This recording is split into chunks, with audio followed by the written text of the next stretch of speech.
ज्ञानदिनी भिजली, थोडंसं पाऊस आलता. तर मित्रांनो, सीता गेली. मला पप्पांचा 1 वाजता फोन आलता, मी सकाळून बाहेर गेलो. तर 1 वाजता फुगली होती ती आणि 3 वाजता परत आईचा फोन आला की ती गेली म्हणून. तर आपण इथं खड्डा करायचा चालू आहे तिच्यासाठी. आता इथं तिच्यासाठी खड्डा करतोय आपण. आता नेमकं कारण काय आहे ना, सांगताच येणार नाही. जरी फुगलं ना जनावर तरी 5-6 घंटे तर आरामात राहतं. आणि मी सकाळी 9 वाजता बघितलं होतं, तर त्यावेळेस गाय नॉर्मल होती. त्याच्यानंतर मी बाहेर गेलो होतो. मग बाहेर गेल्यावर परत मग मला 1 वाजता फोन आला की गाय फुगली, तिला औषध आणायचं म्हणून. मग पप्पा औषध आणायला गेले आणि पप्पा मेडिकलमध्ये होते, त्यावेळेसच गाय गेली.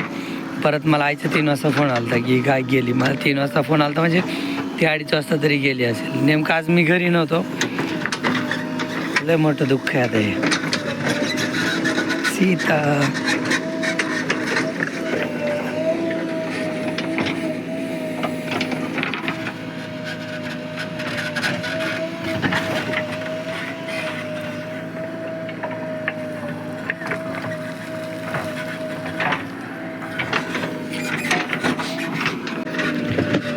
तिला डॉक्टरांचे प्रयत्न पण केले असतील. आता मी आणखीन घरी काय बोललोच ना, पण प्रयत्न केले तेच. पप्पा मेडिकलमध्ये गेले ते आणि जस्ट 2 तासात ती गेली. मग आता कारण तर काय समजा ना तिचं. जाऊ द्या, आता होणाऱ्या गोष्टीला आपण काही नाही करू शकत.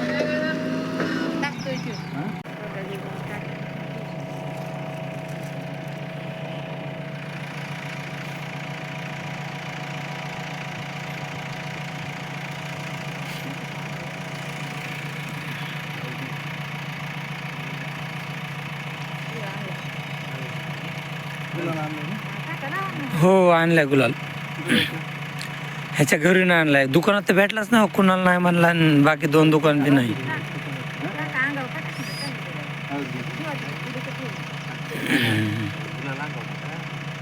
नाही, हळद राज ना कांगा टाकू, राहू द्या.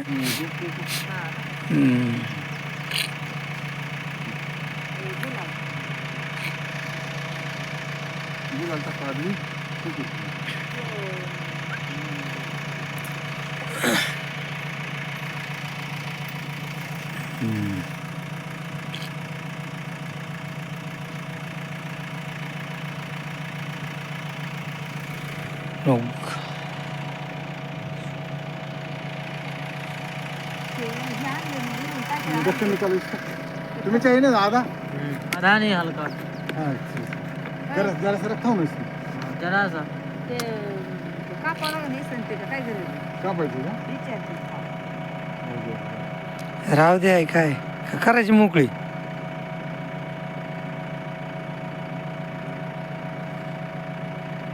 आई आणू का येळा कटर काय कापायची असली तर राहू द्या. आता काय पण त्यात जीव गेलो काय. उसमें अच्छा पानी है ना? हाँ, पीने का नहीं है लेकिन पीने वाला नहीं, हाथ पैर धोएगा. हाँ हाँ, अच्छा है ना. फिर वो ठीक है. हम इस्तेमाल करते ना. असं म्हणतो बा हो, नाही तर असे झोपी घाला कसं पहिलं होतं तसं.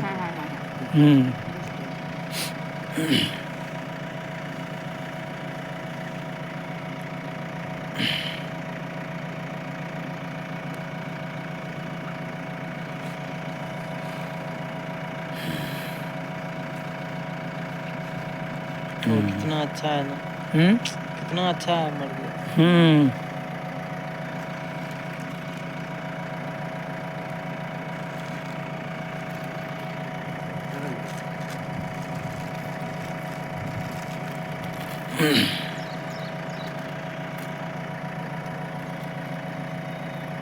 वरून टाकायचं हां, नाही राहू द्या, काय अडचण नाही. वरून काय करू. टाक ना बाहेर. हे भाडू टाका ना वरून. आई तू पण टाक 1-2 पडेल काय.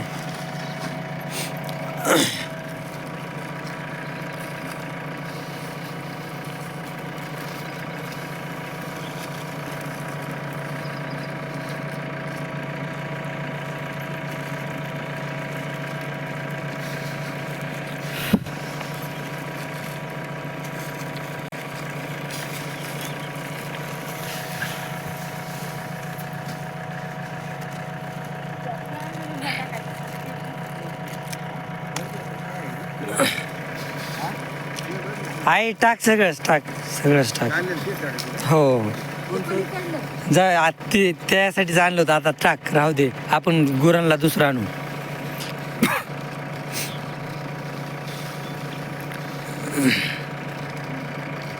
अरे बडू त्याला बोट लाव ना मध्ये असं धाडतीसीने एक अंगठा घालायचं मध्ये नाही तर पुढं असं दोन्हीकडून फाकवायचा असं करायचं म्हणजे फोडायचं. हा माझं तर कंठ दाटून आलं काय बोलता पण येईना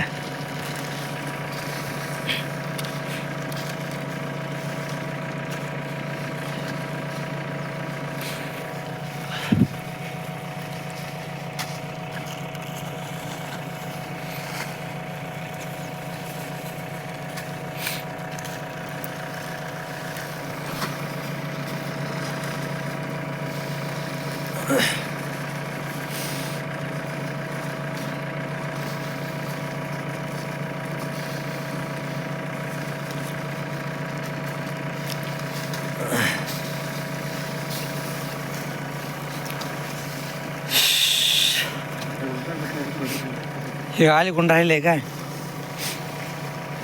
तेव्हा मी एक पुढा टाकतो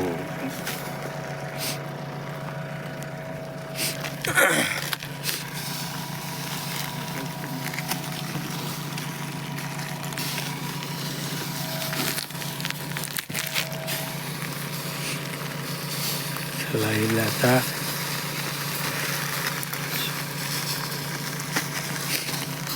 क्या करो हेलो पहले ये जा. गुरु में ना वो पत्थर वो डालो काली मिट्टी ऊपर आने दो. मित्रांनो काय आहे ना आता मला तर काय बोलायचं पण सुचना वो पहले ढक दो काली मिट्टी ऊपर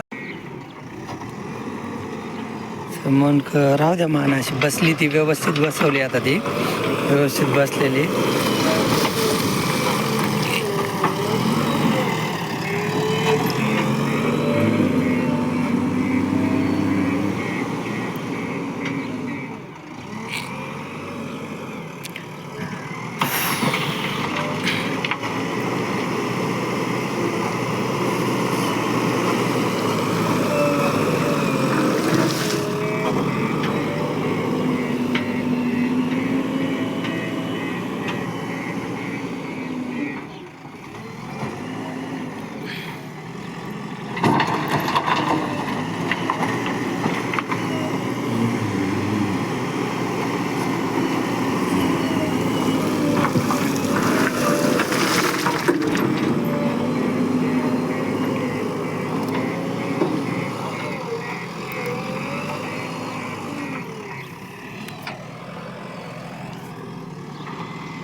बिचारी पिल्ली रे लय दूध पिली होती आतापर्यंत आता दुधाची फजिती होईन तिच्या आता कसे गाय त्या नंदिनी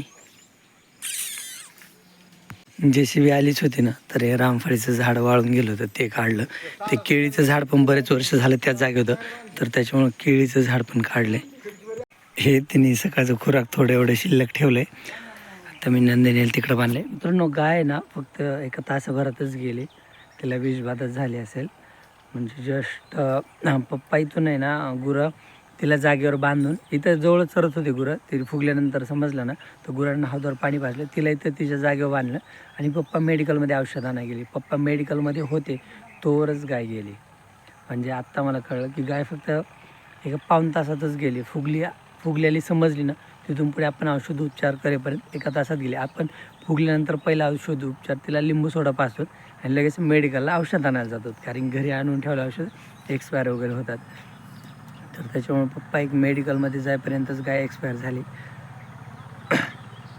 पण आहे ना मला तर बोलायचं कळतं काही. आता गुरं म्हटलं ना हे सगळं म्हणजे असं चालतच असतं. कंटाळा आला बाबा गुरायचं. तर आता आपण गाई आणल्या ना तर त्यावेळेस सीता काबरी आणल्या ना तर त्यावेळेस त्या गाभण तर नव्हत्या पण त्या दूध पण देत नव्हत्या. आपण तशा गाया फक्त आपण सांभाळू गाभण राहतील ह्या विचाराने आणल्या होत्या. तर त्या विचाराने आणल्या. त्याच्यातली ती किशोरी पण गेली आणि परत मग एका वर्षाने कुठं नंतर 5-6 महिने सांभाळून नंतर गाया गाभण राहिल्या. तर त्याच्यातली ती काबरी तर म्हातारीच आहे. म्हणजे आपण आणताना त्यांचं वय वगैरे खात्री करून नव्हत्या आणल्या. फक्त आपल्याला आणायच्यात, आपण सांभाळून आपल्याकडे त्या गाभण राहतील मग दूध देतील एवढा मोठा पुढचा विचार करून आपण त्या गाई आणल्या होत्या. त्याच्यातली ती काबरी तर गाभण राहतच नाही. किशोरीत पण गेली. लाली सध्याला छोटी एक लागेल 5-6 महिन्यात लाली. पण त्याच्यातली मग सीता 5-6 महिन्यांनी गाभण राहिली. आपण कधी 2024च्या दिवाळीत आणले होते. म्हणजे दिवाळीचे एक 10-15 दिवस आधी नोव्हेंबर-ऑक्टोबरमध्येच आणल्या होत्या गाई. तर मग नंतर 5-6 महिन्यांनी सीता गाभण राहिली. आत्ता कुठे वेली होती 1 महिनाभरच आपण दूध खाल्लं गाईचं. तर तर तर ती गेली पण एका महिन्याभरात म्हणजे विल्यापासून 1 महिन्याभरात तर गेली. आता नुकसान बघा 50,000 ते 70,000चं दूध झालं असतं आपल्याला त्या गाईचं. तर तेवढं मोठं नुकसान झालं. समजा गाय आपल्या पाहुण्यांची आपल्याकडे सांभाळायला आली होती. तर आता गेले तर ते तरी काय करणार आणि आपण पण काय करणार. अशा गोष्टी ना गुरं म्हटल्यावर चलतच असतात. आता गाय गेली 50,000 ते 70,000चं आपलं दूध गेलं. प्लस या वासराला ना दुसऱ्या गायचं 10,000 ते 15,000चं दूध ह्या वासराला पाजावं लागेल. ते पण आणखीन लहान आहे. आता त्याला ते दुसऱ्या गायचं दूध सहन होतं आहे की नाही ते पण आता समजत नाही. पण आपण ह्याला सांभाळायचा प्रयत्न करू. आपल्याच्याने जेवढं शक्य आहे ना तर तेवढं ह्याला चांगलं सांभाळायचा प्रयत्न करू. पण ते आता पहिल्यासारख्या उड्या नाही मारू शकत. कारण की आईचं दूध असतं आणि आपण त्याला पूर्ण अर्ध दूध पाजत होतो. आता त्याची तब्येत बघा आतापर्यंतची किती छान तब्येत आहे. त्याला पूर्ण आपण गाया चरायला जाईपर्यंत मोकळं सोडायचं आणि संध्याकाळी पण ते 10 वाजेपर्यंत मी झोपेपर्यंत मोकळं असायचं. दूध काढल्यापासून 2-3 तास त्याला दूध काढल्यापासून मोकळं होतं. आणि ते ना इतकं त्याला आपण दूध पाजले की एकदा दूध पिलं तर परत ते गाईकडे येत पण नव्हतं. तिकडं गोट्यातच खेळायचं आणि गाईकडं आलं ना तरी गाईच्या तोंडासमोर जायचं. परत काशीकडे जात नव्हतं. इतकं आपण त्याला इतकं चांगलं सांभाळलं होतं. कारण की आपल्याला लवकरात लवकर घरची गाय तयार करायची होती. पण आता बघू आत्ता पण आपण त्याला भरपूर दूध पाजणार आहेत. पण काय होतं आता त्याला जर्शा गाईचं दूध सहन नाही होणार म्हणजे पचायला वगैरे आणि थोडं हलकं राहतं जर्शा गाईचं दूध. तर त्याच्यामुळे आता त्याची तब्येत आहे अशी नाही राहणार. आणि ते आणखीन खायला शिकलं आहे काडी पण एवढं पोटभर खात नाही ना. म्हणजे फक्त वैरण खाण्यावर म्हणलं ना वैरण खुणार तर त्याची तब्येत खराब होईल. असं असते. चांगल्या गोष्टीला लवकर नजर लागते. मित्रांनो ही स्टॅलिन रात्री वेली. आता माझं तोंड तर दाखवायसारखंच राहिलं नाही इतकं बारीक झालं आहे ना. ही स्टॅलिन रात्री वेली तर हा झाला आहे तिला बगिऱ्या. आता 1 दिवस पण पूर्ण झाला नाही. वासरू बघा किती मोठं आहे. लईच फजिती झाली गायची रात्री लईच. आम्ही 12 वाजल्यापासून सकाळचे 3 वाजेपर्यंत जागे होतो. म्हणजे रात्रीच्या 12पासून सकाळचे 3 वाजेपर्यंत जागे होतो. ह्याचा जन्म 2 वाजता झाला वाटते बहुतेक 1:30-2 वाजता झाला असेल. तर इतकी बेजारी ना. आता गाईची तुम्ही साईज बघा केवढी आहे आणि ह्याची साईज बघा. आता ह्याच तुलनेत आपल्या खिल्लरीची आणि तिच्या वासराची साईज बघितली. वृंदा तिचं वासरू तर सीता तिचं वासरू. तर गाया सीता तर आता हयात नाही बरं का. पण ती सवय आता विसरणार नाही तिला आपण 5-6 महिने तरी किमान. पण गावरान गायाचं कसं गाया जरी मोठ्या असल्या तरी पिल्ले लहान आकाराचे असतात. पण जर्शा गायांचं काय असतं पिल्ले लय मोठ्या आकाराचे असतात. आणि त्याच्यात परत प्रॉब्लेम काय राहतो माहिती आहे का की जर्शा गाय जर खराब असेल ना गाभण असताना गाय खराब असेल ना तर वासरू जास्त मोठं होतं. म्हणजे वासरू पोचतं. आणि गायची तब्येत चांगली असेल ना तर वासरं लहान पिल्ले राहतात म्हणजे लहान राहतात. तर त्याच्यात स्टॅलिनची तब्येत खराब होते. गायची तब्येत खराब असल्यामुळं वासरू जास्त पोषण झालं म्हणजे मोठं झालं. वासरू जास्त पोचलं मोठं झालं. एवढ्या मोठ्या साईजचं वासरू त्याला आणखीन 24 घंटे पण पूर्ण नाही झाले त्याला आत्ताशी कुठं 14-15 घंटे झालेत, तर एवढ्या मोठ्या साईजचं वासरू. गव्हाणीची उंची बघा, त्या गाईच्या गुडघ्याच्या वर गव्हाण आहे. त्या स्टॅलिनच्या बघा छातीला लागते गव्हाण. हे गव्हाणीच्या किती वर वासरू आहे, किती मोठं आहे. आता मी जर उभा राहिलो ना ह्याच्यापाशी, तर हे बघा माझ्या पायापासून हे बघा इथं मांडीच्या वर म्हणजे जवळपास कमरा एवढं वासरू आहे. एवढ्या मोठ्या साईजचं वासरू. त्याचं अंग पण किती मोठं आहे, फक्त उंचीच नाही, अंग पण लय मोठे. गाईला भरपूर त्रास झाला रात्री. मित्राला बोलवलं तर रात्री मदत करायला. इतकी परेशानी झाली गायविताने रात्री ना, की तुम्हाला सांगतो या गुरामध्ये ना लईच परेशानी आहेत, लईच बाबा, लई बेकार हाल होते त्या गुरामध्ये. गुरांचे पण होतात आणि आपण सांभाळणारे माणसं ना आपले पण लय हाल होतात. रात्री पण गायची लय बेजारी झाली, पण गाय सध्याला व्यवस्थित आहे, मस्त बघा. आता खाते वगैरे मस्त. तिची झार वार असते ना, तर ती सकाळी 6 वाजता आरामात पडली, झार वगैरे पडली. गाय व्यवस्थित आहे, उठली पण लवकर आणि आता तिची तब्येत वगैरे व्यवस्थित आहे. एवढा काय डॉक्टर वगैरे बघायची गरज नाही पडली गाईला आहे. आणि हा बछडा झाला आहे बरं का, हा मेल आहे. तर आपण ह्याला पण सांभाळतो, आपण काय कुठं सोडत वगैरे नाहीत. कारण की आपल्या इथे ना आपल्या भागात जरशा बैलांचं कोण पण काम करून घेतात, जरशा गुरं पण शेतात वापरतात. आपल्या तो संतरामचा बैल नाही का, तर तो पण म्हणजे जरसाच होता ना एक गोरा संतरामचा, तर तसं आहे. परत वाड्यावर आपल्या जरशे भरपूर बैल आहेत, तर जरशे बैल पण आपल्या भागात कामाला वापरतात. तर त्याच्यामुळे आपण ह्याला सांभाळणार आहेत. चांगला आहे तो. आता जन्म घ्यायचं कोणाच्या हातात नसतं. तर चला असं आहे रुटीन. आणि मी तरी भावना म्हणजे कंट्रोल करतो, पण घरच्यांना तर तोंडावरचे एक्सप्रेशन पण म्हणजे कंट्रोल करता येत नाही. एवढे बोर झालेत ना घरचे की विचारायची सोय नाही.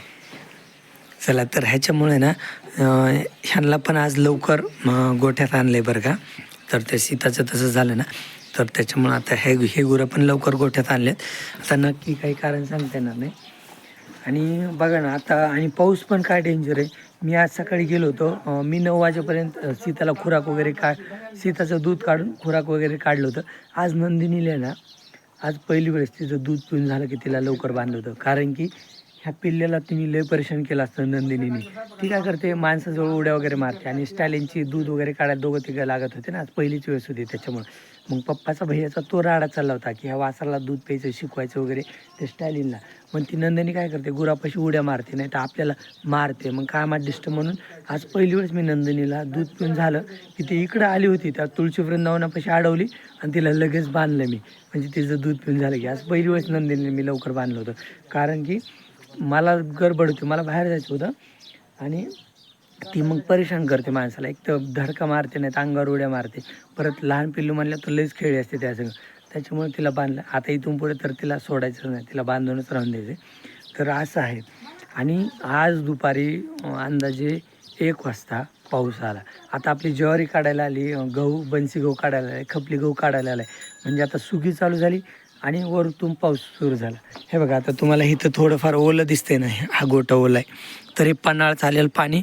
हे बघा इथं हरण्याच्या पाठीमागं पाणी साचले आणि माती पण थोडी थोडी सडा टाकल्यासारखी ओली झाली. कारण की नॉर्मल पाऊस आलाच होता. 2 दिवस झालं आभाळाचं वातावरण आहे.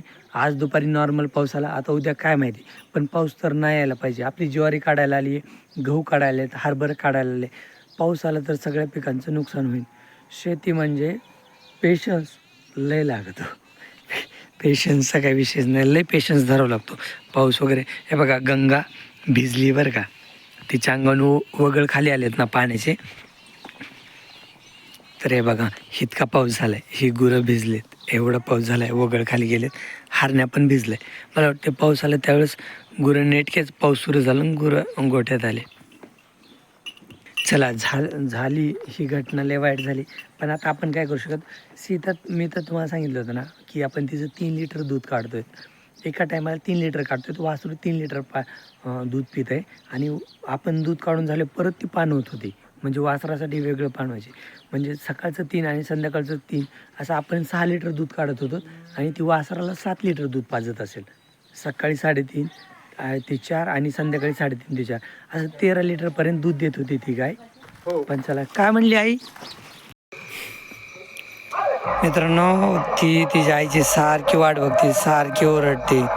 तर वेळ झाल्यापासून आम्ही तिला दूध पाजायचा प्रयत्न केला, पण ती दूध पित नाही. ती आपली बॉटलने दूध पाजलं ना तरी तोंडातून बाहेर टाकते दूध. बळत जरी तोंडात दूध टाकलं ना तर ती गिटकी टाकल्यासारखं बाहेर टाकते, गिळतच नाही दूध. आणि हे बघा सारखी त्याची आईची वाट बघते कुठं गेलं तरी. पण काय करणार आता त्याची आई तर नाही. हे बघा आता आम्ही वाट बघतो म्हणजे 10-10:30 वाजता ज्यावेळेस तिला भूक लागेल ना तर त्यावेळेस मग तिला बॉटलनी दूध पाजून बघतो. जर पेली तर ठीक आहे, तोपर्यंत मी तिला थोडं एखादी काडी वगैरे काहीतरी खाऊ घालतो, गवताचे पानं काही. पण ती बॉटलने दूध प्यायला काही ती तयार नाही, सारखी वाट बघते. आणि तिला आता सोडणार पण नाही मी, कारण मोकळं सोडलं तर तिच्या आईला सापडे तिकडे फिरण. त्याच्यापेक्षा तिला आता सध्याला मोकळं वगैरे काय नको, बांधूनच राहू दे. मी तिला 1-2 पानं खाऊ घालतो आता. आणि परत ते तिला भूक लागेल ना 10-10:30 वाजता, मग त्यावेळेस तिला दूध पाजून बघतो बॉटलनी. म्हणजे तिच्या तोंडात होतो, जर तिने गिळलं तर चांगलीच गोष्ट आहे. तेव्हा सारखी अलर्ट इकडं तिकडं आईला शोधते.